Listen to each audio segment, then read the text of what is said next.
Philippians 4:8 says to think on these things. Have you ever been scared or reluctant, or have you ever hesitated to share your faith? What I found is that most Christians, they don't know how to share their faith, and they're afraid to share their faith, primarily because they don't know how to share their faith.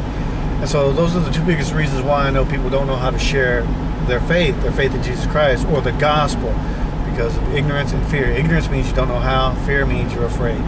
And a lot of times, like I said, you're afraid because you don't know how.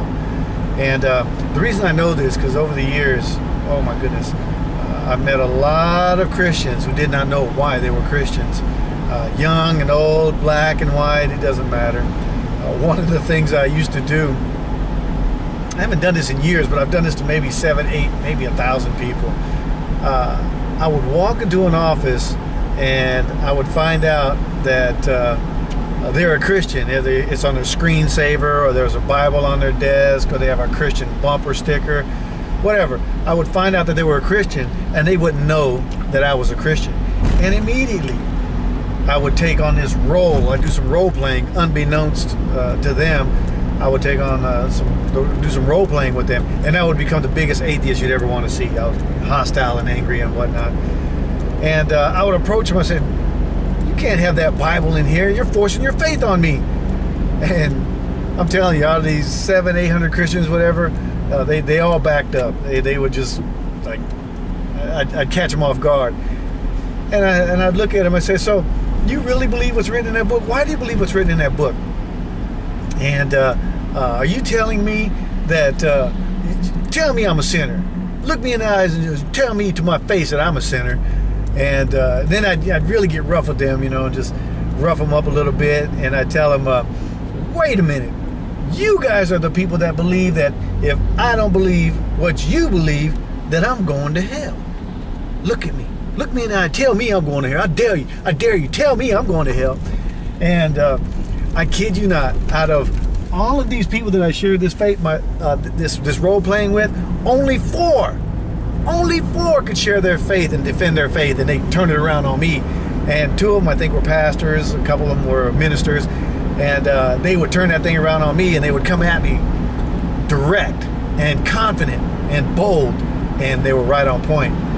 But it begs the question, why did this other 99.9% of people who call themselves Christians, why did they not know their faith? And so I would let them off the hook and say, okay, wait. I'm a Christian. I was pulling your leg. And why are you a Christian? Why do you say you're a Christian? And what do you think the number one answer is? Hands down, it was always the same thing. Something along the lines, I was raised that way. And I want you to also know that out of all these people I've ever did this role playing with, only 1 or 2 people got upset. The rest of them, they received this correction. They received it and says, "Man, I didn't know that. Thank you for sharing that." There were these 2 old ladies in Albany, Georgia, man. They had to be like 60, 65 years old. And one was black, one was white. And they were working in this department store, Walmart, Kmart, something like that. And they were in the photography department, and they were employees there. And I'm looking up at these frames and whatnot, getting pictures developed. I forget what I was there for, but I'm looking on the wall, looking at all the stuff. And I overheard these ladies talking about church and God.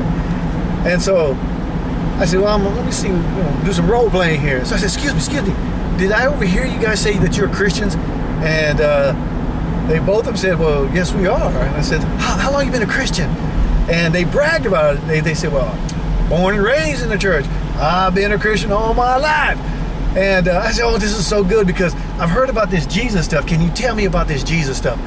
And this caught him off guard. I said, I couldn't help but overhear you were talking about this stuff, so you know something about Jesus. Please tell me, why do I need Jesus? What? Tell me about Jesus. And one of them said, well, if you come back on Saturday, I work on Saturday, I'll bring a cassette tape of what my pastor said, and you can listen to this cassette tape and answer some of your questions. And I said, well, I'm leaving in a couple of days. I won't be here for Saturday. I got to know now. And the other lady said, well, if you hang around till Sunday, I can take you to church with me and introduce you to my pastor. And and he'll be able to answer these questions for you. I said, wait a minute, you say you've been in church all your life, and how come you can't tell me about this Jesus? I got to have this Jesus now, because if I get on the road, I'm afraid I'm going to die, and I don't know this Jesus stuff. And but they couldn't answer my question. And so I let them off the hook, and I said, I'm sorry, I was just messing with you guys. I am a Christian. I love the Lord. Oh, they got mad. They got indignant. They got upset. They got all haughty with me, like, how dare you do that? And I said, listen, I'm trying to make a point here. And they said, no, what you did was deceit.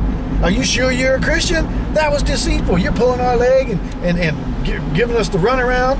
I said, no, but how is it that you've been a Christian, like you said, raised in the church, been a Christian all your life? How is it that you've been a Christian this long, but you don't know how to share the gospel or lead someone to Christ?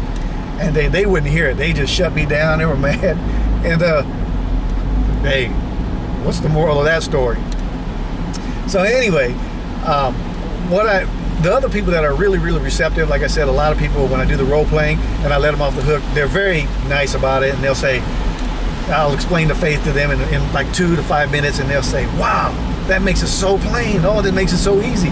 And so the bottom line, my challenge to you is, whether you have 20 seconds or 20 minutes, if you cover the gospel, these 4 points, you've done your job. The Bible says in Romans 1:16 that I am not ashamed of the gospel, for it is the power of God unto salvation. Basically, anyone who believes. So the power is in the gospel. It's not in your logic. It's not in your rationale. It's not in your lofty arguments. It's just not.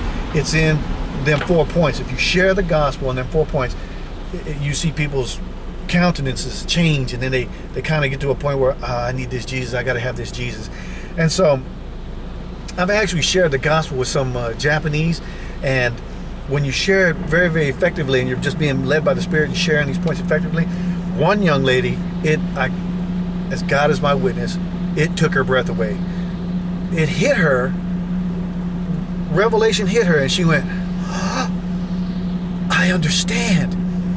And she really understood. And I shared, I prayed with her right there on the spot. And she received Christ. It was wonderful. It was awesome.